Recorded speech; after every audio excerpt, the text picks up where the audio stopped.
Muito bem. Quando a gente chega na igreja primitiva e a gente vai ver a questão da cura, o Novo Testamento vai deixar muito clara que a questão da cura acontece e dos milagres por causa do nome de Jesus, porque toda a autoridade lhe foi dada no céu e na terra, por isso os discípulos vão fazer tudo em nome de Jesus. E é interessante que as pessoas entendem isso errado. Por quê? Por causa do raciocínio místico. As pessoas pensam que nome é uma espécie de abracadabra, né? Então o sujeito está com o pneu furado e fala, mas aí, vai consertar o pneu? Em nome de Jesus, né? Tipo aí, agora vai, né? Eu achei tão engraçado que eu estava em Israel e lá estava com um guia que é um judeu amigo lá, mas que não crê em Jesus como Messias, diferente de outros que creem. E aí o pessoal estava falando, mas será que vai dar para embarcar com essa bagagem? Ele mesmo falou, em nome de Jesus, porque ele viu o pessoal repetindo tanta hora, tipo, que ele falou, vai que dá certo, né? A ideia da Bíblia, em nome de Jesus, significa fazer com a autorização de Jesus e do jeito que Jesus faria, né? Então, uma oração feita em nome de Jesus é a oração em sintonia completa com Jesus e não como um nome mágico que faz algo. Queria que o meu vizinho morresse em nome de Jesus, né? A coisa não funciona bem assim, né? Portanto, essa é uma ênfase, e a outra ênfase clara é que as coisas acontecem pelo poder do Espírito. Então a Bíblia diz que o Espírito Santo, desde que ele é dado à igreja no Pentecostes, ele age com poder. Nós temos na era presente que a experiência com o Espírito Santo se faz presente de maneira ainda não constante e plena na antiga aliança, quando acontece o Pentecoste, e já está de alguma forma presente a era vindoura. Então essa experiência com o Espírito faz com que o Espírito venha agir com poder até a concretização dos planos de Deus na volta de Cristo. E é verdade, a editora Vida Nova publicou uma boa teologia sistemática de um autor chamado Dr. Wayne Grudem, e ele diz uma coisa interessante sobre dons espirituais, já que o Novo Testamento focaliza que essa ação milagrosa de Deus acontece pelo poder do Espírito de Deus, e diz que há dons espirituais que permitem ou possibilitam essa ação milagrosa. E ele diz que dom espiritual é qualquer talento potencializado pelo Espírito Santo e usado no ministério da igreja. Essa é uma definição bem geral de dom que a gente vai observar e verificar aqui no nosso estudo. Então temos os textos de Romanos, 1 Coríntios, de Efésios, que a gente vai voltar a mencionar aqui. Mas veja bem, existem uma série de dons no Novo Testamento, e esses dons, por exemplo, aparece o dom de exortação, que na verdade tem um sentido mais exato de aconselhar. A gente vai entender que o dom de exortar e de aconselhar em si, ele não é extraordinariamente milagroso. Assim como o dom de ensino, o dom de proclamar a palavra, a pessoa está agindo ali com o seu conhecimento. Por isso que essa definição do Grudem é interessante. É um talento, porque o Deus da nossa criação é o Deus da nossa salvação. Então, um talento que eu tenho que é redirecionado pelo Espírito. E claro, Deus age com poder e às vezes milagrosamente na mensagem, na pregação, no aconselhamento, mas o dom em si, ele não é um dom milagroso como, por exemplo, o dom de operação de milagres, que o próprio nome está dizendo isso, né? Então, nesse sentido, existem dons nas listas dos dons do Espírito apresentados no Novo Testamento, que são, por definição, dons milagrosos. E aí vamos ver como é que esses dons são apresentados e como é que a gente deve entender essa realidade. Não há dúvida de que a grande pergunta que qualquer um de nós faria diante da questão das curas e milagres é, afinal, os dons milagrosos não são bíblicos? Por que muitas igrejas não os praticam nem os incentivam? É exatamente por causa de uma pergunta como essa que muitos sentem-se confusos, pois creem na Bíblia e na sua relevância para a nossa prática, mas percebe o extremismo de algumas posições. Vamos avaliar a questão, especialmente a partir do que é discutido pelo apóstolo Paulo, quando nós lemos 1 Coríntios capítulo 12. O que nós vamos lá? Existem dons espirituais milagrosos e que aparecem discutidos na igreja de Corinto. Agora, pasmem vocês, historicamente nós temos uma diferença gigantesca na história das igrejas cristãs, principalmente igrejas evangélicas, sobre como elas entenderam o papel e o funcionamento desses dons. Existem uma quantidade pequena, mas ainda existem igrejas que têm uma visão extremamente negativa dos dons milagrosos. Elas acreditam que tudo o que acontecia em Corinto não tinha nada a ver com o Espírito Santo. Era um sinal da confusão corintiana, ou coríntia, né? Não sei o que acontecia lá, né? Uma confusão local, e que as línguas, as profecias de Corinto eram simplesmente o sinal da carnalidade ligada ao paganismo. Então, quando elas leem o texto, elas vão dizer que os dons eram fraquezas carnais dos coríntios. Essa visão, evidentemente, está equivocada, porque é verdade que os coríntios eram carnais, o texto diz isso abertamente. É verdade que eles tinham problemas, mas não é verdade que o texto relaciona os dons com carnalidade. Ele diz o seguinte, que eles estavam usando o dom do Espírito de maneira carnal.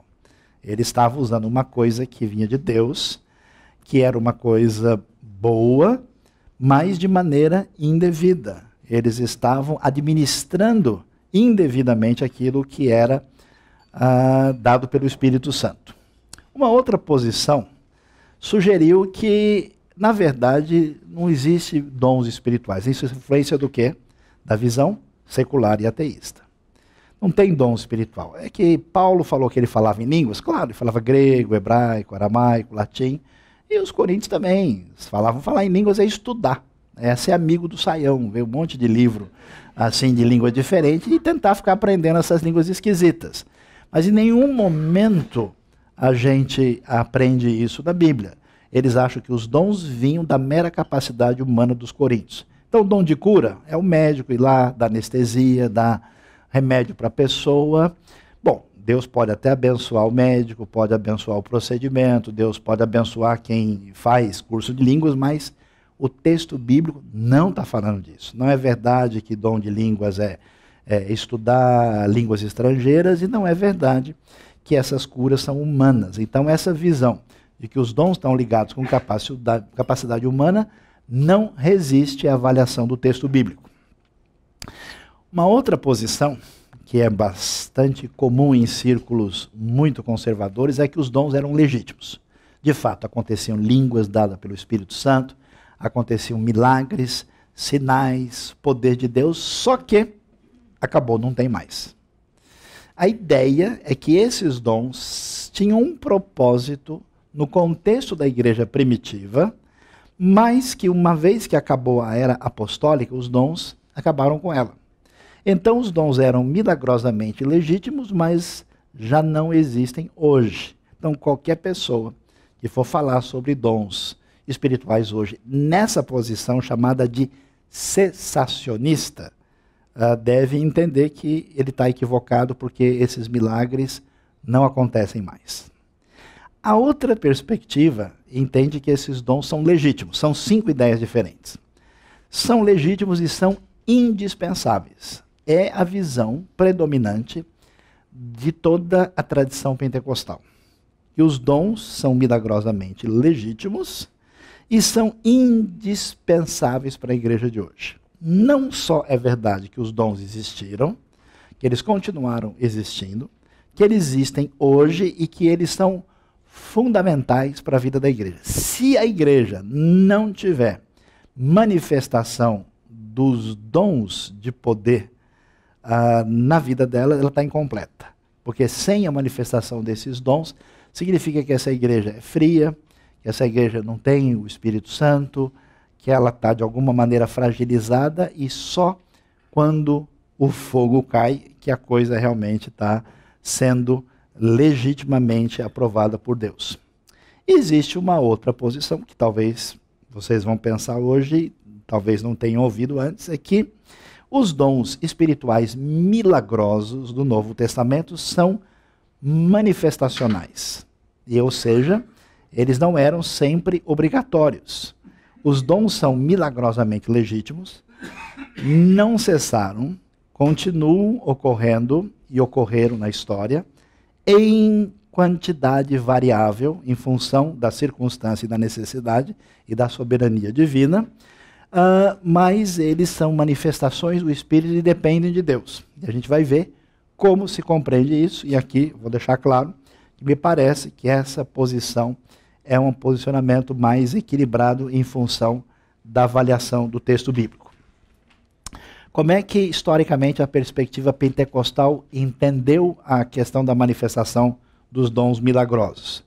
Houve a época da Igreja Apostólica, onde a profusão dos milagres e dos dons apareceram, e aí a Igreja se afastou, historicamente houve um desvio das origens, mas houve uma continuidade, eles dizem. Aqui e ali, movimentos históricos, avivamentos, momentos onde esses dons estiveram presentes. Primeiro foi uma chuva forte, mas continuou garoando em vários lugares. Até que depois a chuva caiu de novo. E aí a tradição pentecostal entende que desde o famoso movimento da Rua Azusa, em 1906, que isso foi retomado, e a ideia é que esse derramamento do Espírito teria a ver com a época do final dos tempos, que é o momento escatológico em que o Espírito de Deus está agindo na Terra, na direção de uma restauração plena para ter uma igreja avivada, preparada para a volta de Cristo. Essa maneira de entender tem seus aspectos que devem ser considerados, mas também tem problemas, né? A gente às vezes vê igreja que tem muito barulho e pouca espiritualidade real, e nem tudo que parece ser verdade se verifica quando a gente olha mais de perto. Por que é que, diferentemente da visão pentecostal, surgiu a posição cessacionista? É muito comum em alguns grupos mais conservadores e tradicionais, por causa de uma leitura, na minha opinião, incorreta, de 1 Coríntios capítulo 13. A leitura é a seguinte: o amor nunca perece, mas as profecias desaparecerão. As línguas cessarão, o conhecimento passará, pois em parte conhecemos e em parte profetizamos. Quando, porém, vier o que é perfeito, o que é imperfeito desaparecerá. Quando eu era menino, falava como menino, pensava como que os milagres e o poder de Deus se manifestou até que a vontade plena de Deus fosse conhecida, até que viesse o que era perfeito. E na opinião deles, o perfeito era o Novo Testamento completo. Uma vez que a revelação bíblica chegou, que o Novo Testamento se completou, não precisa mais de línguas, nem de profecia, nem de milagres, nem de nada disso. Que essas coisas estavam restritas à era apostólica e elas não acontecem mais. Quando você fala de um estudo técnico do texto bíblico, onde os estudiosos que conhecem linguística, gramática das línguas originais, a coisa técnica, independente de um posicionamento, dificilmente essa posição é sustentada por qualquer um desses estudiosos. É muito mais adequado imaginar que esse termo que diz, eu conheço em parte, então conhecerei plenamente, se refere muito mais à vinda de Cristo do que a ideia, na primeira carta aos Coríntios, que está se falando de Novo Testamento completo. Isso é difícil demais de sustentar. Então, de qualquer maneira, esse posicionamento existe, a gente precisa entender. Então, como é que funciona? Existe o chamado debate cessacionista. A questão de 1 Coríntios 13, os cessacionistas afirmam que os dons espirituais cessaram na era apostólica. Por isso, há uma resistência completa de admitir qualquer elemento milagroso que esteja associado a dons espirituais. Os grupos carismáticos e pentecostais, os dons espirituais não cessaram e são prioridade. E dependendo do grupo, você tem, às vezes, uma ênfase maior nisso. E até dentro do pentecostalismo, na sua história, há igrejas que são especializadas em alguns dons. As igrejas históricas, por exemplo, elas valorizavam, pentecostais históricas, valorizavam muito línguas, profecia e interpretação. A segunda onda pentecostal, que foi chamado as igrejas de cura divina, como Igreja Deus é Amor, Igreja Brasil para Cristo, Igreja do Evangelho Quadrangular, valorizaram muito curas divinas e exorcismo. E a onda posterior já mudou o foco e tem outros elementos que a gente vai prestar atenção aqui. Os evangélicos históricos têm uma indefinição sobre o tema, a posição é aberta. Alguns que têm uma postura totalmente fechada, alguns que têm uma abertura para isso, e alguns que são mais pentecas do que os próprios pentecas. Depende, né, da posição. Como eu gosto de dizer, onde há 2 batistas reunidos, há pelo menos 7 opiniões diferentes. Então vocês entendam o assunto. Diante disso, vamos ver o que a gente observa. 1 Coríntios 12 é interessante, ele vai falar sobre esses dons, e no versículo 7 ele vai dizer o seguinte, que a manifestação do Espírito é dada a cada um. Então, na nossa maneira de entender, esses dons não só são legítimos, como são dados pelo Espírito, mas, por exemplo, não são iguais a um dom de ensino ou de aconselhamento. A pessoa que ensina e que aconselha, ele faz isso sempre. A pessoa que tem dom de cura, ele não cura sempre. O dom não está preso nele. É como o objeto que não tem poder em si, o poder não está na pessoa. É necessário que Deus venha agir com poder para que a manifestação do dom de cura se estabeleça. Eu sei que algumas pessoas aqui têm experiência na sua vida. Eu já orei por pessoas que foram curadas, inclusive para o meu susto, na hora. Milagrosamente. Fiquei assustado. Eu fui, muitos anos atrás, num trabalho que a gente estava fazendo numa congregação, e chegou uma pessoa muito doente, que tinha um tumor sério, que eu nem sabia, a pessoa pediu oração. Oramos, ela aparentemente estava influenciada por um espírito mau. Oramos, ela foi libertada, chegou em casa, no outro dia voltou chorando e falou, olha, eu há muito tempo tinha um tumor comigo e eu cheguei em casa e expeli o tumor. E fui curado na hora. Eu nem imaginei o negócio dele. Minha tristeza foi que depois de curada a pessoa não quis mais saber do evangelho, só quis ganhar a cura. Mas teve situações que eu orei, a pessoa foi para a glória mais cedo até, né? E a coisa não funcionou. Eu prometo que não vou orar por ninguém hoje aqui. Então é interessante a gente ver que esses dons são milagrosos e manifestacionais. Na nossa igreja tivemos uma experiência maravilhosa, né, Gino? Uma coisa que a gente pode dizer aqui, uma vez o Gino e a Mari chegaram para mim e falaram, olha, nós estamos numa situação difícil. Eles tiveram uma filhinha, né, a Dani, que tinha uma gravidez impossível. Os médicos disseram, não tem o que fazer, ela tem problema no coração de nascença. Não há o que fazer, e para ela sobreviver é muito difícil, e eles foram corajosos, oraram e entregaram a Deus, e quando a Dani estava num momento crucial, difícil, em que ela poderia perder a vida, ela tinha parado de mamar, e se ela continuasse isso um pouquinho mais de tempo, seria crucial. Eles me chamaram, sabe, você poderia vir aqui, nós oramos juntos, ungimos com óleo, e no mesmo dia ela voltou a mamar e foi recuperada, e não dá para a gente imaginar que isso foi uma coisa meramente humana. Mas tem casos não, tem coisa que a gente ora a vida toda e a gente não entende porque que Deus não faz do jeito que a gente acha que deveria ser melhor. Então o que acontece? Esses são milagrosos e manifestacionais, podendo ser utilizados por Deus quando há necessidade segundo Deus, conforme a sua soberania, conforme a sua glória, e nesse sentido são distintos dos outros dons. Como é que a gente vê isso? Há dons que são ministeriais, que são ligados aos talentos naturais, como a pessoa que prega, que ensina, que são dons que você encontra, por exemplo, na lista de Romanos capítulo 12, né, dons de administração. Né, o cara precisa do milagre para administrar. Em alguns casos até parece mesmo. Né? E dons que são manifestacionais, que são milagrosos, que às vezes Deus, pela sua soberania e necessidade, age com poder e com uma força significativa, e às vezes não faz isso, porque o controle, esse que é a diferença, tem que entender, o controle não está com a gente, o controle está com Deus, o poder pertence a Deus. Ninguém pode simular isso de maneira indevida. Então, por exemplo, em 1 Coríntios 12, nós vemos uma lista, e essa lista usa esses dons milagrosos que envolvem conhecimento, e sabedoria é o conselho que se dá sem ter nenhum conhecimento do assunto por direção divina. Fé não é fé de crer normal. Isso é a fé que Daniel teve quando entrou na cova dos leões, ficou tranquilo lá, sendo que os leões postergaram o almoço, quando eles chegaram lá. Ele chegou lá. Dons de curar, milagres, que são, né, coisas extraordinárias fora da cura. Profecia, que nesse caso é igual à profecia das filhas de Filipe. Profecia descrita em 1 Coríntios. Lembra do Ágabo, que profetizou sobre Paulo? Então, isso aqui não é profecia, pregação. Isso é profecia no sentido, de fato, de falar segundo Deus de maneira não natural.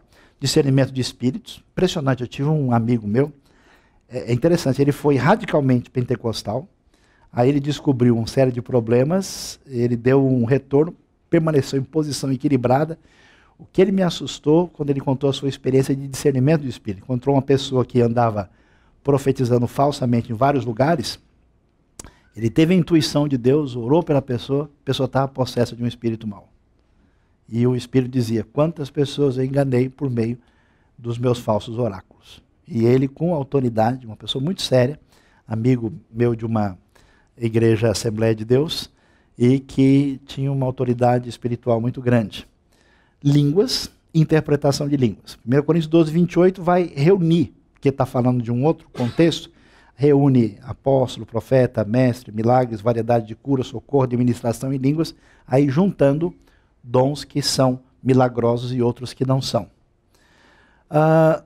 Nós temos outros dons, e nesses dons, aí você vai ver, por exemplo, 1 Pedro fala e que serve. Romanos fala de profecia, serviço, ensino, encorajamento, contribuição, liderança e misericórdia. 1 Coríntios 7 fala de celibato e de casamento, né? Aí é um contexto um pouquinho diferente. E Efésios vai dar uma lista dos, vamos dizer, dos dons / função importantes na igreja primitiva. O pastor mestre, o evangelista, o profeta e o apóstolo. Interessante que apóstolo tem um sentido muito valioso e ele é dom de Deus na igreja primitiva.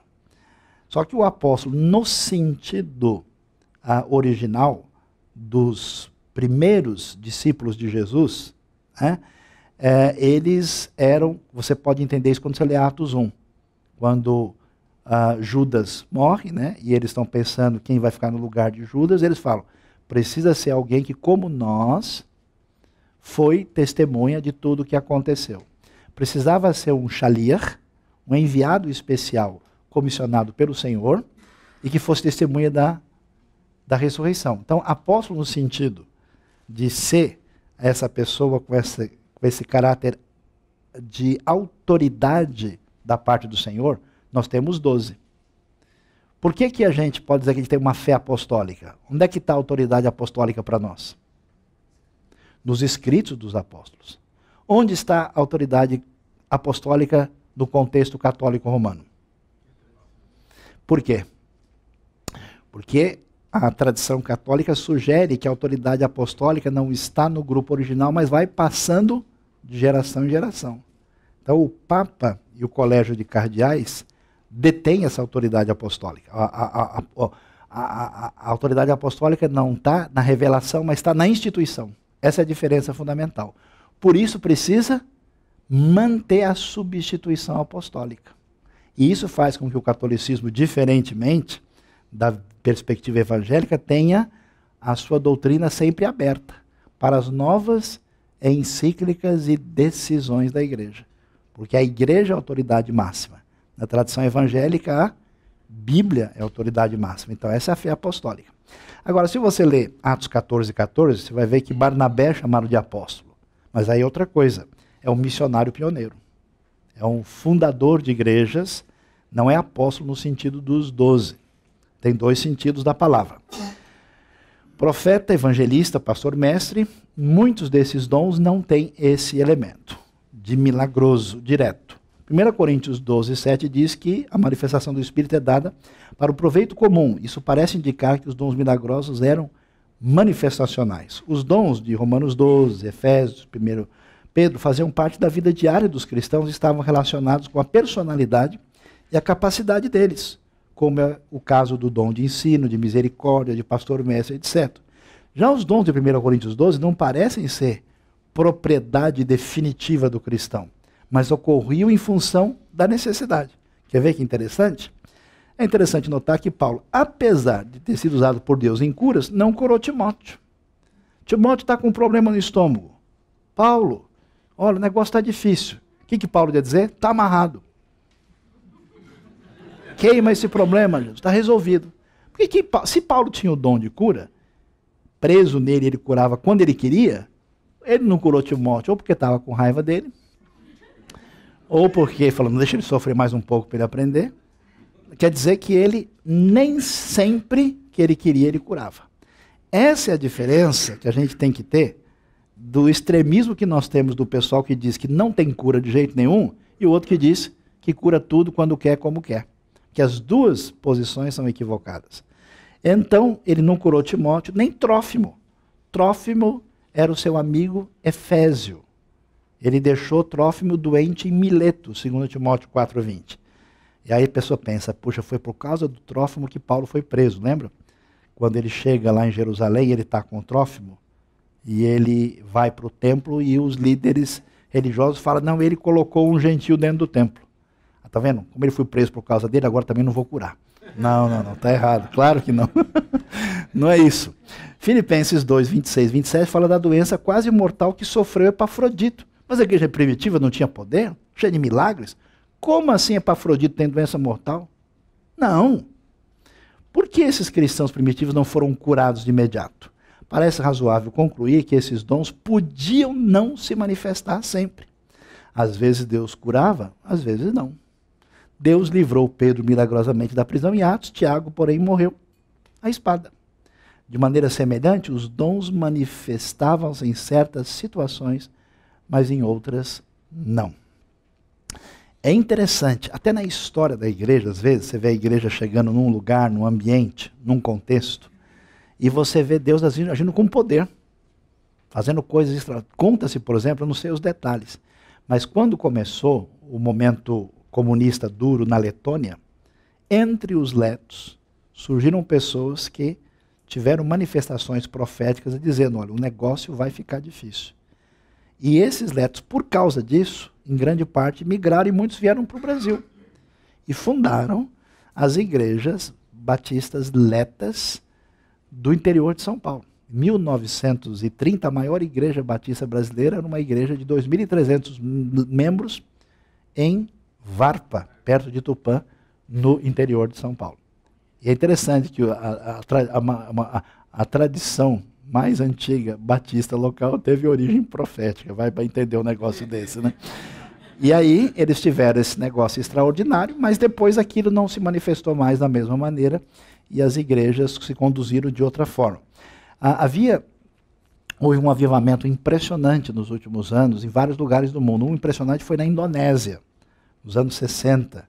Havia um estudioso chamado Dr. Kurt Koch, que descreveu muitas dessas coisas e é um dos poucos lugares islâmicos onde houve uma manifestação poderosíssima de Deus com uma quantidade enorme de pessoas que vieram a crer no Evangelho. Hoje a gente vê coisas assim acontecendo em outros lugares e isso é impressionante e chama atenção, mas em outros momentos isso não acontece e não acontece em outros lugares. Então o que a gente deve entender? Que os dons de 1 Coríntios 12 eram dados pelo Espírito Santo. Os dons manifestacionais não ocorrem quando queremos. Quando Deus quer, não podemos exigir uma nova era apostólica. Esse é o erro de algumas pessoas. Eles acham o seguinte, que Atos de 2 a 10 tem que acontecer todo dia, de preferência no quintal dele. Mas a coisa não é assim. Não é possível negar que Deus pode manifestar esses dons em certas circunstâncias, como muita gente fechada pensa. Não podemos acreditar que tudo aquilo que se apresenta como dom milagroso bíblico seja de fato. Porque esse é outro problema, né? Eu encontrei uma pessoa que eu fiquei impressionado. Falei, puxa, eu fui numa igreja e fui curado. Eu falei, é mesmo? O que você tinha? Ah, eu não sei. Como não sabe? Eu cheguei lá, a pessoa falou que eu fui revelado de câncer. E aí já orou, já estou curado. Eu nunca senti nada, nunca vi nada, mas já estou curado. Então, diante disso, a gente vai descobrir que os dons milagrosos não podem ser o centro da nossa atenção, né? Tem gente que quando vê alguma coisa extraordinária, aí Pronto, só pensa nisso, só fala nisso. Eu tive uma experiência uma vez de uma pessoa que estava sendo evangelizada e estava com um problema de uma pessoa próxima, amigo, que estava com um problema de demonismo. A gente foi visitou a casa da pessoa, oramos, e a pessoa de fato estava com um problema sério. E teve gente que viu isso pela primeira vez, pronto. A pessoa ficou fanática. Aí tudo, se o relógio dele não atrasava, deve ter algum espírito mal influenciando aqui.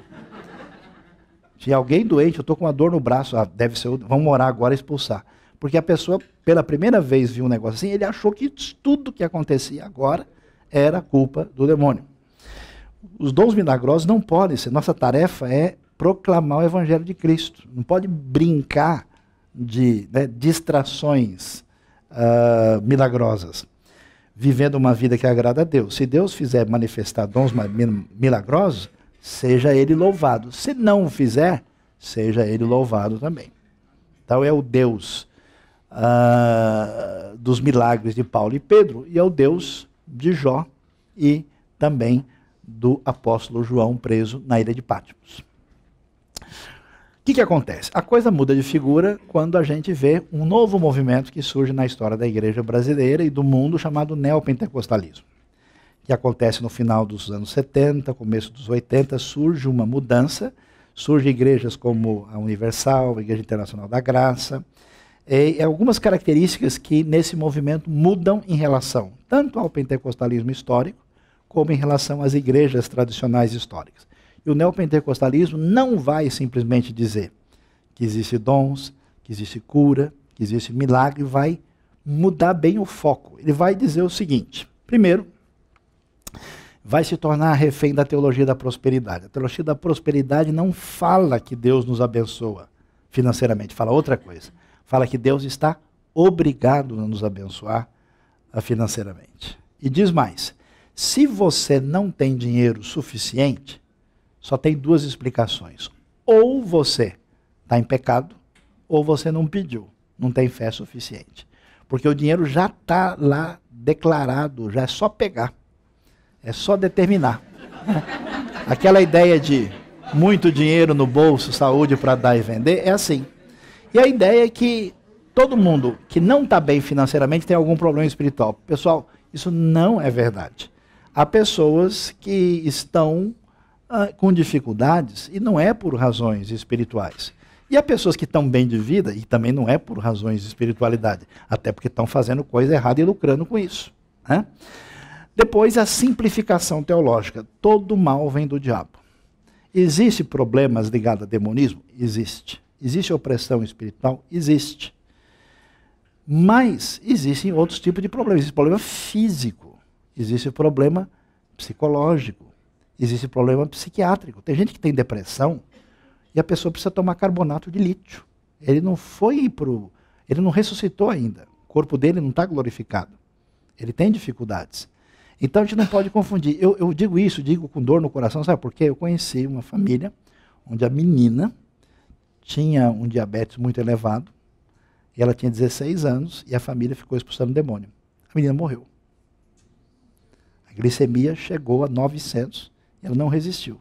Assim como existe um perigo muito sério em negar o poder de Deus, existe um perigo muito sério em atribuir um poder numa situação que não é o caso. Então, certas negligências... Então, a ideia neopentecostal é que qualquer coisa ruim tem uma razão espiritual direta. Agora, quero que eu diga uma coisa para vocês. Na visão de mundo da Umbanda, a coisa funciona assim. Existem dois mundos. O material e o espiritual. O Ayé e o Orum. E por que alguma coisa dá errado na sua vida? Não é porque você fez alguma coisa errada, não é porque houve um erro objetivo, é porque tem algum problema espiritual no andar de cima. Então, se as coisas não estão dando certo, você tem que desamarrar o mundo espiritual lá em cima e tudo vai resolver aqui embaixo. Aí a pessoa procura quem? Um indivíduo que tem o contato com o mundo lá de cima. E a pessoa vai, e aí ele procura e entra em contato com uma dita entidade, geralmente é chamado um orixá, e ele diz, para resolver isso você precisa pagar a conta. Tem uma oferenda onde você entrega tais e tais coisas, o sujeito faz, supostamente resolve a situação e a coisa acaba resolvendo aqui. Vocês percebem que em grande parte, muitas pessoas vivem a sua vida com essa perspectiva, não entendendo que a vida deve ser regrada por princípios bíblicos, mas que ela acontece por forças espirituais ocultas apenas. E ele faz isso no seu ambiente, às vezes, místico popular brasileiro, ou místico popular evangélico, ou místico popular particular, que ele inventa lá e cria, mas o paradigma é o mesmo. Então, essa ideia, né, de que eu vou tirar o meu nome da cabeça, da boca do sapo, eu vou, né, ter uma cabeça de jumento enterrada lá em casa, eu vou tirar, né, o pé de galinha que foi colocado no canto do meu terreno, que vai dar tudo certo, muitas vezes é refém de uma visão que tem essa base e que tem origem indevida. Sabe como é que isso se desenvolveu? Principalmente em conversas com entidades. A entidade diz, não, eu só vou sair se fizer isso. Eu conheci um grupo de irmãos que foi orar para uma pessoa possessa, aí eles chegaram lá e o demônio falou assim, não vou sair não porque ele não jejuou. Ih, é verdade, esqueci, eu tomei café antes de sair de casa. Aí eles foram embora e largaram o cara lá. Quer dizer, é lógico que isso é uma loucura que não faz sentido. Historicamente, as igrejas evangélicas buscavam experiência com Deus, experiência intensa de comunhão, de santificação, mas as novas comunidades começaram a buscar experiências extraordinárias. Tem viagens celestiais, teve gente que recebeu o dom do vômito. A pessoa ficava supostamente tão bem que ele vomitava tudo. Qualquer coxinha da Largo 13 tem o mesmo poder, né? Coisas estranhas, dom da lagartixa, colava a pessoa na parede, coisas assim que não fazem sentido. Eu vi pessoas que iam para reuniões onde as pessoas caíam desacordadas e a mulher dizia, eu tenho receio porque na hora tem que cobrir logo, porque senão a pessoa cai de uma maneira constrangedora. Como é que pode ser o Espírito de Deus derrubar uma pessoa para a pessoa ficar publicamente de maneira constrangedora?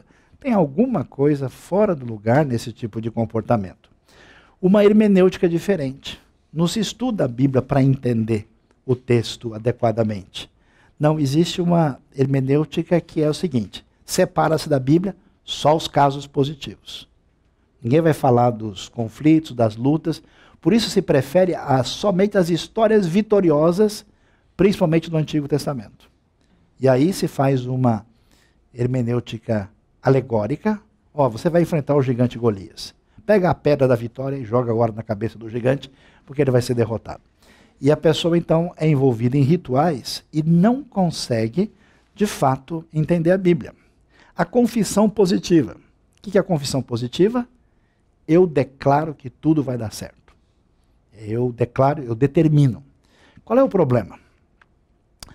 Lembra que Jesus ensinou em Lucas 18? Ensinou-lhes uma parábola sobre o dever de orar sempre, sem esmorecer. O que significa isso? Que muitas vezes a nossa oração não vai ser atendida de imediato. Às vezes Deus responde na hora. Às vezes demora um pouco, e às vezes demora muito. Eu conheci pastores que oraram a vida toda pela sua família, morreram, e depois da sua morte seus pedidos foram atendidos. Porque Deus é Deus, Ele é soberano. Ele sabe o que faz. Eu conheço um pastor super abençoado, bem sucedido, e o pai dele não viu ele convertido. Foi embora antes. É interessante isso. Então a gente não pode deixar se contaminar por esse raciocínio mágico, que é o raciocínio da abracadabra. Eu digo que vai acontecer. Às vezes, preste atenção, Deus toca alguém com poder, com direção do Espírito, que a pessoa tem uma convicção do Senhor e fala um negócio e aquilo acontece.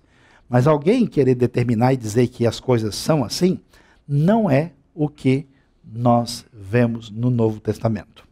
Uma visão triunfalista, a obsessão pela vitória. Vitória é o quê? Tudo vai acontecer do jeito que eu quero e que seja para minha vantagem. Mas não é assim. João Batista teve vitória enorme perante Deus, mas ele morreu e perdeu a sua cabeça. Os apóstolos sofreram, foram presos injustamente. Paulo dá o currículo, ele até era desprezado pelo pessoal, não imagina, esse cara só vive tendo problema, preso, confusão. Como assim ele vem dizer que ele tem muito a ensinar? Ele confrontava os superapóstolos em 2 Coríntios. Então essa obsessão pela vitória, eu vi uma cena assim difícil. Quando Jesus chegou no sepultamento de Lázaro, o que ele fez? Jesus chorou. Eu vi gente do lado do caixão do familiar, aleluia, glória, amém, amém, sorrindo e pulando. Isso é loucura, pessoal, isso não existe. Isso é um desequilíbrio, ninguém faz isso. A batalha espiritual são mecanismos que as pessoas desenvolvem para tirar os demônios dos lugares. Eu estava uma vez num certo lugar e descobri que o pessoal tinha tido a compreensão que aquela cidade estava com alguma influência espiritual localizada no lugar, que precisava tirar o demônio de lá. Olha só o que eles fizeram. Receberam lá um entendimento, que eles disseram que é espiritual, eu duvido muito, onde algumas pessoas consagradas urinaram numa grande vasilha, e ao fazer isso, 12 homens e mulheres reuniram isso e alugaram um helicóptero para jogar a urina na cidade. Para que quando a urina caísse no lugar, expulsasse os demônios de lá. Eu nem duvido que os demônios tenham saído. Demônio, gato, cachorro, pessoa, todo mundo saiu fora. Né? Inclusive a gente foi. Eu falei, deixa eu ir embora antes, né? Porque são rituais que não fazem sentido. Pessoas que dizem, não, se a gente chegar num lugar e jogar óleo não sei aonde, der voltas na cidade, fizer um ritual cinza, amarrar uma fita vermelha do sangue de Cristo em tal lugar. Você já viu o Paulo fazer isso em algum lugar? Paulo, vamos pregar em Efésios? Lá em Éfeso, vamos dar voltas na cidade e fazer isso, aquilo. Ó, se fosse eu, se esse negócio de circundar a cidade para derrotar o espírito pelo poder de Josué em Jericó, eu mandava 2 astronautas evangélicos em torno da Terra, dava várias voltas. Não faz sentido. O clientelismo, que é uma relação onde muitas pessoas hoje não têm mais uma relação de membro da comunidade. Ele vai no lugar, paga a sua bênção, recebe e vai embora. É um tipo de relação que não é do Novo Testamento. O sincretismo com os cultos afro-brasileiros e com outras religiões. Na medida em que esses grupos às vezes são tão radicais na sua polêmica anticatólica e vamos dizer, cultos afro-brasileiros, eles acabam imitando e sendo sincréticos nos seus rituais. Um dia eu vi uma propaganda na televisão da Noite da Mesa Branca, onde um monte de mesa com toalha branca ia ser colocada e as pessoas iam passar para colocar as mãos para resolver os problemas dos maus fluidos na sua vida. Muito difícil imaginar que dá para a gente associar isso com os ensinos do Novo Testamento. E o uso intenso da mídia. É uma igreja, uma comunidade que se deslocou das relações interpessoais e se tornou uma relação puramente midiática e eletrônica, e isso não é saudável. Diante disso, a gente precisa crer no poder de Deus, orar, pedir a bênção de Deus, mas a gente precisa também de discernimento. E a Bíblia manda a gente pensar assim. Por isso a gente deve perguntar se os milagres são verdadeiros. Porque tem gente que diz que teve um milagre a partir da sua própria atitude pessoal. Tem gente que diz que experimentou um milagre num ambiente religioso não cristão, num ambiente religioso ligado à cristandade, ou dentro de uma igreja. A pergunta é, será que é verdade? Os milagres da Bíblia, eles eram inequívocos. Ninguém vai falar, será que é isso mesmo? Então a gente precisa ter o discernimento e também a postura de avaliar. A Bíblia fala em milagres, nós cremos no poder de Deus e que Ele não só pode fazer, como tem feito e faz milagres em muitas vidas ainda hoje. Todavia, nem tudo aquilo que se apresenta como milagroso vem necessariamente de Deus. Daquilo que normalmente é chamado de milagre, podemos apontar 3 origens. Divina, pessoas que são curadas e que Deus age milagrosamente. Humana, interessante, as pessoas que conhecem bem a questão do impacto psicológico no ser humano vai descobrir, e sabem disso, que pessoas sob forte influência de um pensamento positivo ou negativo acabam tendo decorrências psicossomáticas impressionantes. Na tradição mística dos gurus indianos, tem um pessoal que entra num processo de meditação, onde eles vão diminuindo assim a sua, quase letargicamente, e o cara fica como que quem está dormindo durante vários dias, e depois ele retorna. O poder da mente humana, criada por Deus, é muito grande.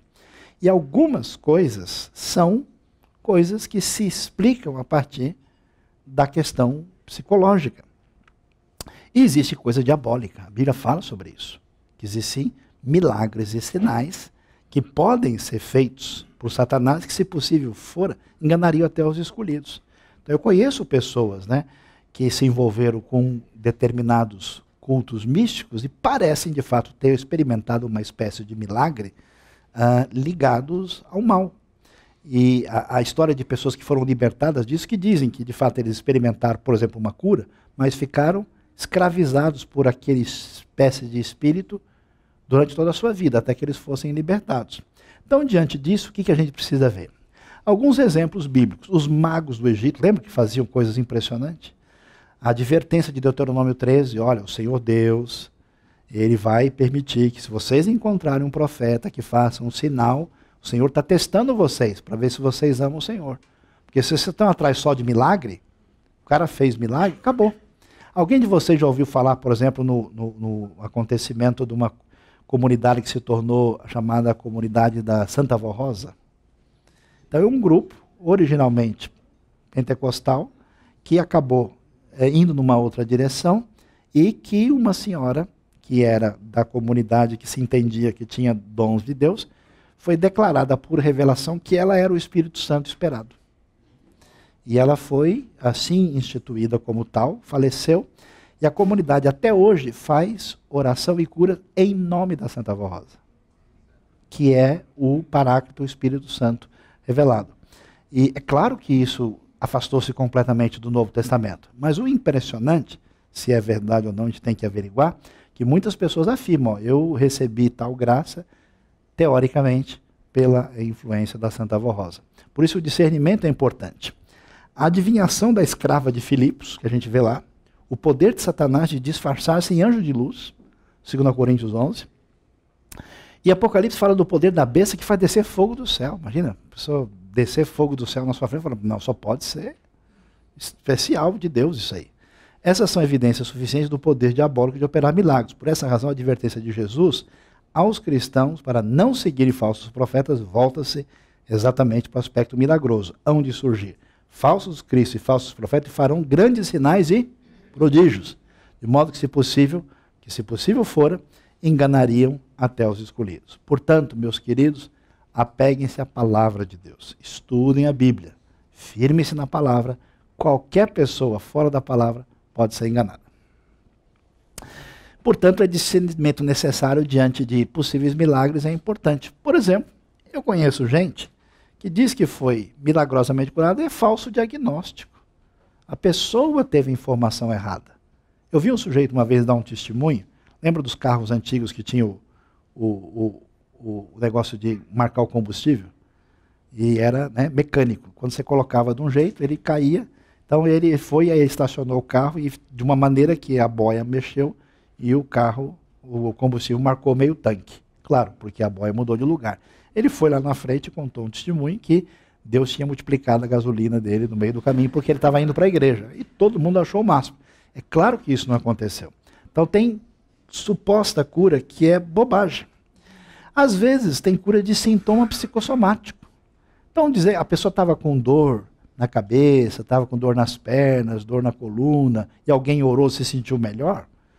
Isso não é exatamente um grande milagre. Há coisas que a pessoa melhora e que é simplesmente, como os médicos conhecem muito bem, é efeito placebo. Aí o cara chega no consultório apavorado lá, dá um copo d'água para ele. Agora eu estou me sentindo tão bem. E não aconteceu nada.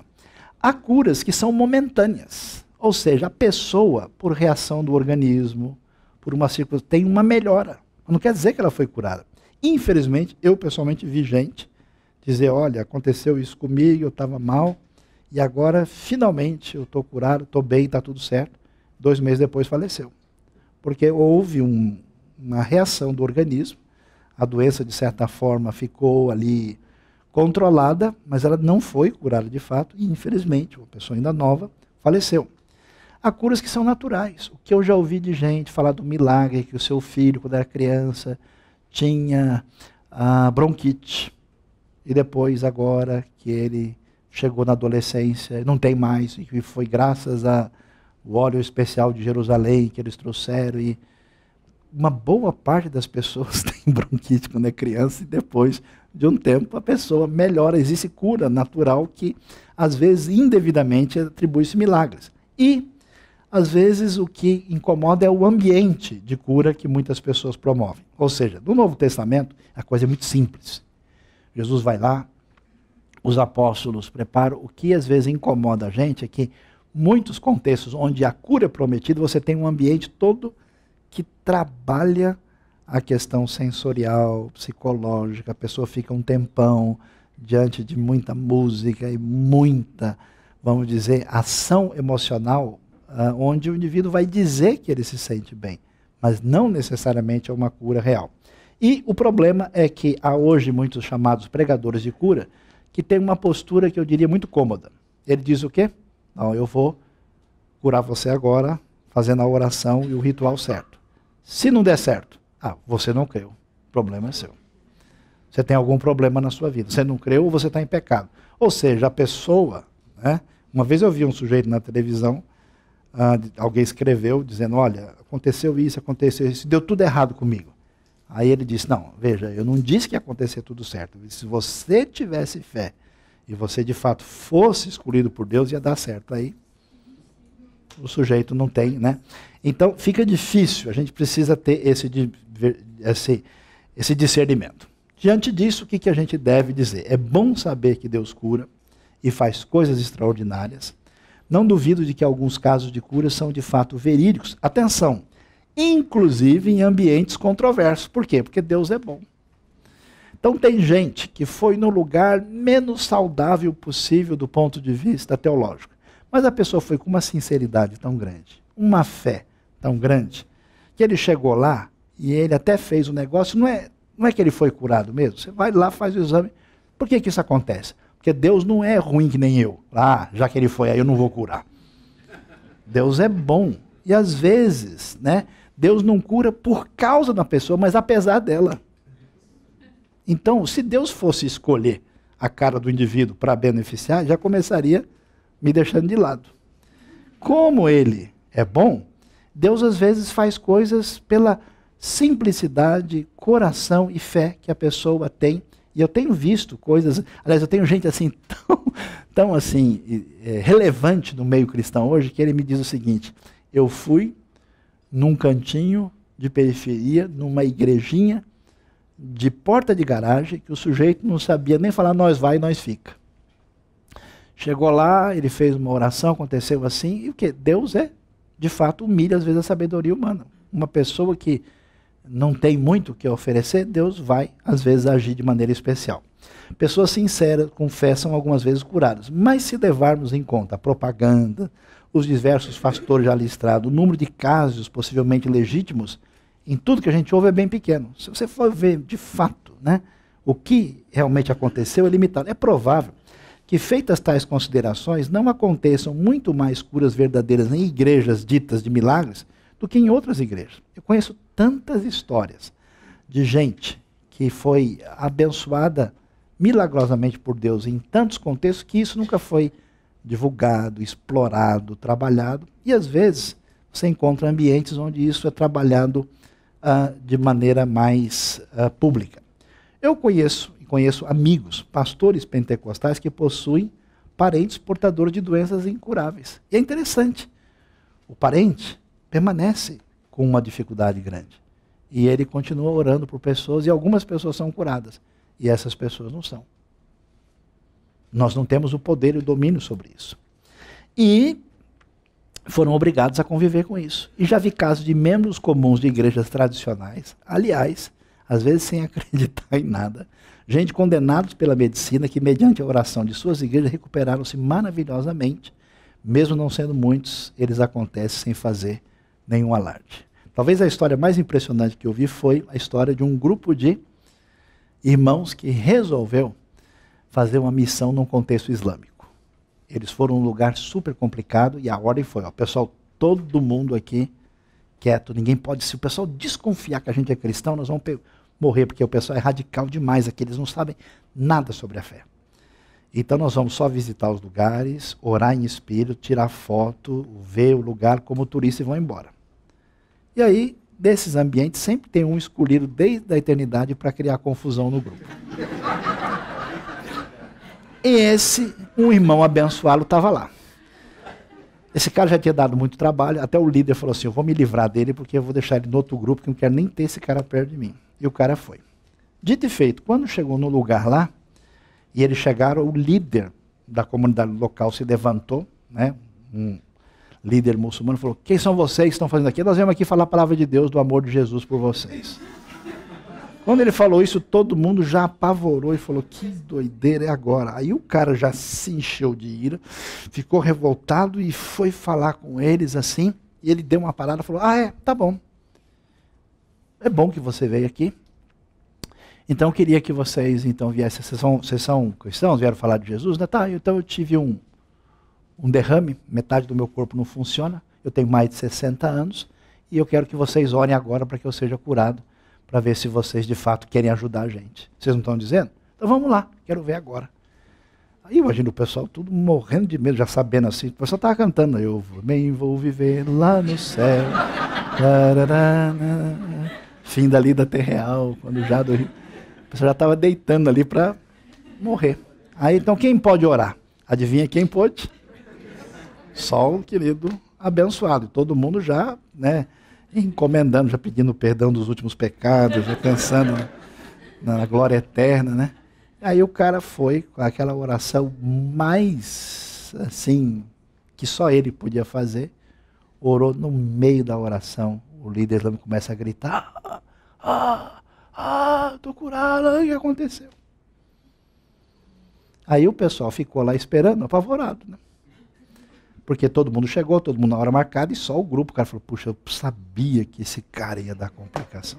Como é que ele, o que ele deve estar aprontando lá? Dito e feito. Aí quando eles vêm chegando, eles com um monte de muçulmano pronto, aqui agora vai todo mundo pro vinagre. Aí o pessoal chega, conta a história, porque o poder pertence a Deus. É impressionante.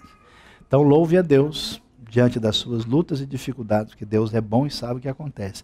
E louve e faça festa quando Ele faz algo extraordinário e milagroso na nossa vida. Amém? Louvado seja Deus.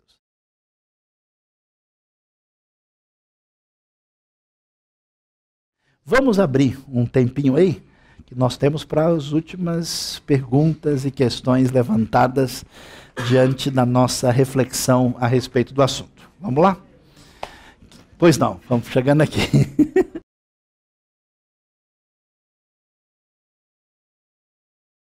Excelente pergunta. Olha só, essa pergunta é maravilhosa. Não é Paulo que fala que a carne luta contra o espírito? Ele não fala de carnal e espiritual? Então, qual é o problema? Paulo é judeu. Paulo não é grego. E ele raciocina e pensa em categorias hebraicas. Originalmente, a palavra hebraica basar, ela não significa o que a palavra carne significa no mundo grego, né? Por exemplo, Gênesis 6, o meu espírito não agirá para sempre no homem, porque ele é carne, porque ele é basar. Provavelmente ali significa porque o ser humano é mortal, ele é frágil. Não que ele associe carne com uma coisa ruim e má. Então no pensamento de Paulo, carne não é corpo. Carne significa inclinação ante Deus. Existe a palavra sarkinos, né, que tem a ver com carne, e sarkikos, que é carnal.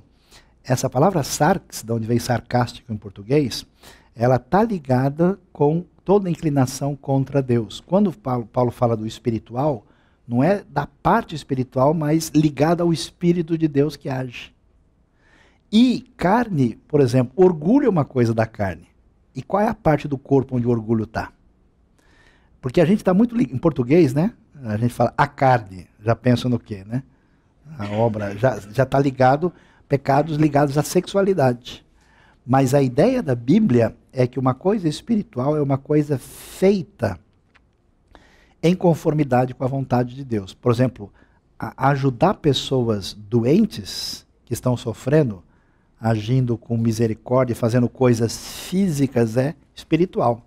E ter orgulho e inveja, que não é uma coisa nada constatável, é uma coisa carnal. Então é muito importante, porque quando a gente lê a Bíblia, a gente lê com os nossos óculos, né? E o nosso óculos brasileiro, ele é um óculos ocidental, latino, meio greco-romano, com uns temperos a mais. E a gente precisa recuperar a categoria da maneira como o leitor escreve. Então, de fato, a palavra não significa isso como a gente imagina.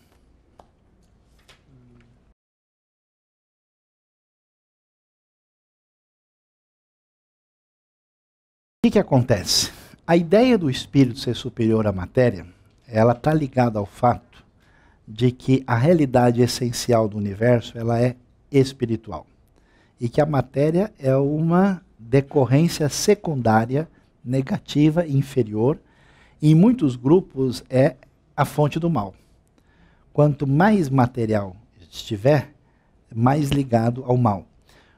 Isso no pensamento platônico está claro, pela distinção. No mundo gnóstico, por exemplo, eles diziam que Deus é tão puro e tão espiritual que ele não podia ter criado o mundo, porque isso se contaminaria. Então Deus fez o quê? O demiurgo.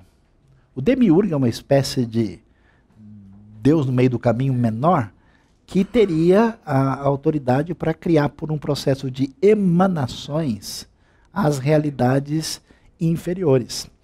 Por isso que na tradição histórica surgiu esse negócio de você subir degraus em direção à realidade superior em níveis cada vez mais elevados. Aí o Novo Testamento assusta todo mundo porque diz o quê? Você pode ir diretamente a Deus por meio do único mediador, Cristo Jesus. Podemos entrar com ousadia no Santos dos Santos. Então, é uma desburocratização espiritual completa. Então, nesse sentido, isso traz um problema sério, porque você não é um espírito, você é uma pessoa completa. O pensamento grego tende a dividir, o pensamento hebraico integra. A ideia é que você é um ser completo. Nesse sentido, tudo tem valor. Uma das razões porque você teve um crescimento da cultura e da ciência no Ocidente por uma ação muito impactante, tanto de judeus como de protestantes, é exatamente a recuperação do valor do mundo físico, porque ele é o mundo de Deus. Então, nesse sentido, de fato é um problema, quando você pensa assim, porque você, no mínimo, desenvolve uma esquizofrenia. Pô, eu sou obrigado a viver o dia a dia dentro de uma realidade que é perversa, ruim e má. Né? E é engraçado isso. Você pensa em quem? Em missionário, em servo de Deus. O que você pensa? Uma pessoa que larga tudo, que faz só oração, que está dedicada a atividades espirituais. Isso não é ideia bíblica. Que Jesus foi acusado de quê? De ser um comilão e beberrão. Como assim esse cara está no meio das pessoas comuns, participando de tudo? Qual é a principal cerimônia cristã que existe? Ceia é comer. Jesus começou jejuando, mas terminou comendo na praia. Churrasco de peixe com os discípulos. O que vai ter na vida eterna? Um banquete. Essas coisas, entre aspas, não são espirituais. Por isso é que o pessoal fica louco. Eu percebo pessoas que querem, entre aspas, ser melhores crentes, e eles são, na verdade, místicos pagãos, e eles começam então a deixar as coisas, entre aspas, desse mundo, e virar a pessoa, mas é difícil ter uma vida espiritual. Você é maluco? Como assim? E enquanto há pessoas que falam, eu tentei, então eu vou viver realmente a vida secular. Você é um servo de Deus em qualquer lugar que você esteja. É importante ter cristão na política, no esporte, na arte, na ciência, no comércio, na indústria, em todas as áreas, trazendo o quê? Sendo sal da terra e luz do mundo. Por isso que eu gosto de brincar, né, que Deus quer que a gente seja diferente, o pessoal prefere ser esquisito. Né? Eu achei engraçado, uma vez eu estava conversando com um cara na universidade, e ele falou, mas você é crente mesmo? Mas é pastor? Eu falei, por quê? Porque não parece. Eu falei, por quê? Você parece normal. Eu falei, se quiser... Aí eu falei, eu estou só enganando você. Se quiser, eu começar a babar aqui do lado.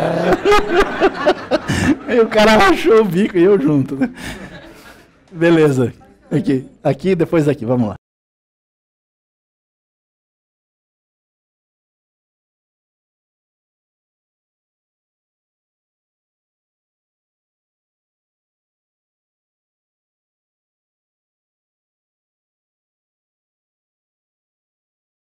O texto é de 1 Coríntios 13, diz, ainda que eu falasse a língua dos anjos. Ponto. A gente não tem mais nenhuma referência. Alguns intérpretes dizem, Paulo está falando uma sugestão, quer dizer, os anjos existem, eles se comunicam, deve haver uma linguagem deles, e que ele faz uma suposição.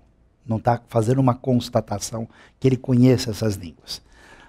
Por que existe uma tradição exegética muito forte, e aí uma coisa estranha para quem vem de um contexto de igreja histórica, é que as línguas e, e as interpretações proféticas parecem ser dadas por uma espécie de ministração de algum espírito angelical no culto. A ideia de que, por exemplo, a mulher deve ter o sinal na cabeça por causa dos anjos. Uma ideia que a gente não percebe muito, que parece que quando a comunidade de Cristo se reúne para adorar, os anjos participam. E esses anjos estão presentes. Se eles veem alguma atitude, a razão da mulher fazer isso é se ela fizesse alguma coisa que representasse uma confrontação problemática no contexto, isso seria escândalo para os anjos. Essa seria a ideia. E como esses anjos estariam envolvidos nessa interação de manifestação de dons, então surgiu a sugestão de que línguas ou profecias pudessem ter uma ação do Espírito por meio do serviço angelical, já que eles são espíritos ministradores que estão atuando em favor daqueles que vão herdar a salvação. Então isso fortaleceu. Agora, na verdade, não há como dizer nada a respeito disso, porque ninguém nunca constatou nenhuma língua angelical, não avaliou, não comparou. A questão das línguas que acontecem no cenário aí, existe de fato esse fator curioso. E aí tem dois caminhos. Uma parte dos estudiosos dizem o seguinte, que as línguas, elas não são, especialmente línguas em Corinto, elas são línguas estáticas, que alguém fala em êxtase, elas não são idiomas, elas são uma manifestação de alguém em êxtase, que fala não palavras que são encontradas na estrutura linguística de alguém. A pessoa entra em êxtase e isso tem um significado espiritual, que é traduzido pelo intérprete. Nesse sentido, estaria fora de qualquer avaliação linguística. Um pouco complicado pensar desse jeito por várias razões. A outra ideia é que línguas são como em Atos 2, onde o texto diz na sua própria língua materna. Tem duas palavras, no grego é dialecta e glossa. E sendo língua como materna, aí é um fenômeno linguístico. Quando, por exemplo, em Atos, cada um ouvia na sua própria língua, então, de fato, houve um milagre nesse caso, aí a maior parte dos fenômenos que a gente ouve não parece ser um milagre de idioma. Mas o assunto está aberto a muita reflexão aí. Outro dia a gente marca outro estudo só sobre línguas. Vamos lá. Aqui que estava aqui, depois aqui, depois aqui.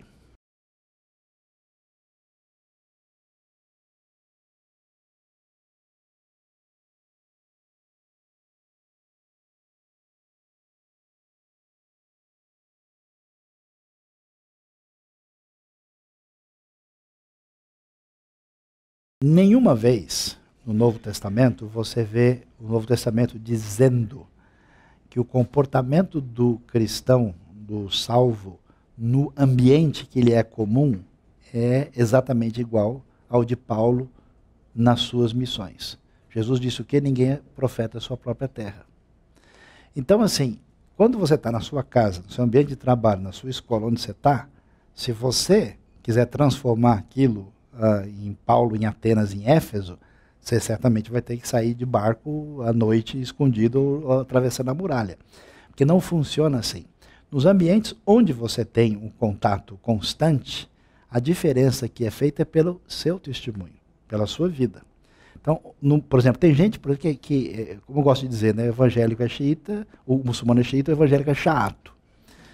Então, o cara é parente dele, é primo dele, não adianta ele ficar pregando para o cara todo dia, ele já sabe. A questão é outra. Ele deve orar e conviver e mostrar a diferença do evangelho na vida dele. Por quê? Porque ninguém abre o coração de ninguém.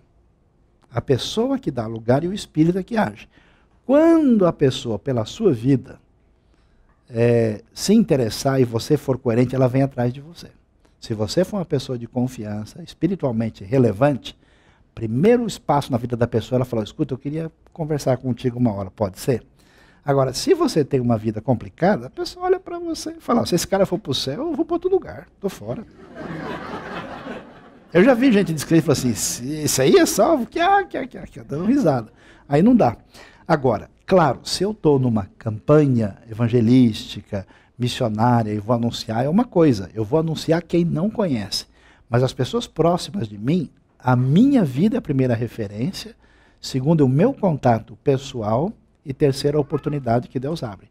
Porque mesmo em Atos você vê que tudo que acontece era o Espírito abrindo a oportunidade para alcançar aquela pessoa. Não é que Paulo falava aleatoriamente.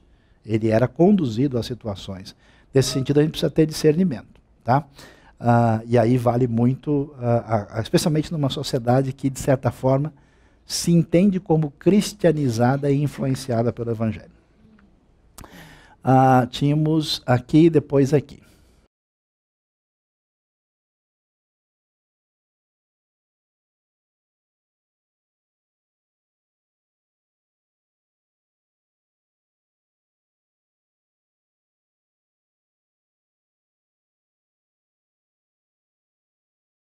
Então, veja bem, a fragilidade humana, ela se manifesta de diversas formas. E a gente está acostumado, né? A pessoa tem problema com diabetes, a pessoa tem problema de pressão alta, né? Aí quando chega na mente, a gente parece que não entende como enfermidade. Várias pessoas têm diversos níveis maiores ou menores que envolvem dois tipos de problemas. Ou psicológicos, que são problemas ligados à formação da pessoa na sua relação traumática e difícil de convivência com a sua experiência pessoal. Isso é um negócio que envolve apoio de aconselhamento e às vezes libertação espiritual, que envolve perdão, envolve uma série de coisas que a gente chama de fechar feridas, né? E às vezes é um problema psiquiátrico. A pessoa tem uma dificuldade. Tem gente que é adrenalina pura, tem gente que é depressão pura, tem gente que tem, né, essas polaridades excessivas, e isso é uma realidade que é tão interessante que a Bíblia vai mostrar que gente que nem Elias e Jonas usados por Deus são sujeitos evidentemente deprimidos, pedindo para morrer, né? Então essa situação ela é comum. Agora, claro, que o tipo de vida às vezes não saudável, que o tipo de vida com estresse maior, com tensão emocional mais elevada, favorece a piora. Então a nossa sociedade hoje ela não é saudável. Sociedade conflitiva, competitiva, relações humanas muito limitadas, frágeis, e você tem uma pressão, então tende a ser maior. Agora, eu acho que no ambiente de igreja tem mais doido. Quando eu fui visitar a psiquiatria do Hospital das Clínicas, não sei por que me mandaram para lá, até hoje eu não entendi, né? Exatamente porque eu achei interessante que uma boa parte do pessoal era tudo irmão. Eu cheguei lá, pessoal, posso dar um testemunho? Eu já vi isso em algum lugar, né? E a gente não sabe se o pessoal é doido porque é crente ou é crente porque é doido. Essa é a dúvida. Talvez seja até um fator positivo para a igreja, é o fato de pessoas que têm problemas e não se acham e são rejeitados em todo lugar. Eles falam, na igreja o pessoal vai me entender, e vão procurar aquele ambiente e eles têm dificuldades pessoais. Agora existe, aí sim, a visão de mundo, por exemplo, ateísta, ela conduz a vida da pessoa a um nível de pessimismo maior. Hoje você vê no ambiente europeu, o nível de pessimismo, de desinteresse pela vida, e nível, por exemplo, o pessoal reclama de homicídio, né? Suicídio no mundo é o dobro. O que tem de homicídio no Brasil é menos do que suicídio na Rússia. Isso não sai nas reportagens, porque a vida não tem sentido. É grave o negócio, né?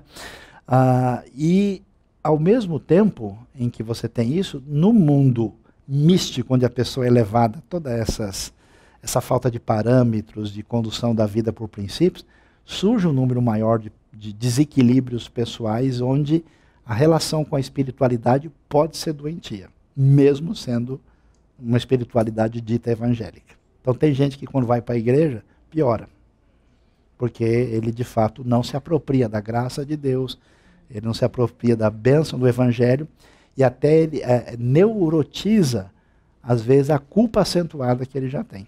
O evangelho não é boa notícia, exigência e peso sobre a vida dele.